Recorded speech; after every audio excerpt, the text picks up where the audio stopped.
Update klasemen Grup A Liga 2, Sriwijaya FC juara grup, Muba Babel United selamat dari degradasi. Sriwijaya FC sukses memenangkan pertarungan melawan KS Tiga Naga dengan skor 1-2 dalam pertandingan yang berlangsung di Stadion Kaharudin Nasution, Pekanbaru, Selasa, tanggal 23 November tahun 2021, malam. Atas hasil ini Sriwijaya FC dipastikan menjadi juara Grup A Liga 2 Indonesia. Sementara hasil yang ditorehkan oleh tim asal Sumatera Selatan lainnya, Muba Babel United juga cukup mengejutkan. Muba Babel United berhasil membungkam Semen Padang FC 1-0 dalam pertandingan yang digelar di Stadion Kaharudin Nasution, Pekanbaru, Senin, tanggal 22 November tahun 2021, lalu. Hasil tersebut menjadi kemenangan kedua bagi Amirul Mukminin CES sekaligus membuat Laskar Ranggonang naik 2 peringkat meninggalkan status sebagai juru kunci.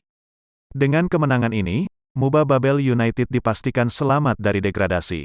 Pasalnya, di pertandingan terakhir, KS Tiga Naga dan Semen Padang bakal saling bunuh.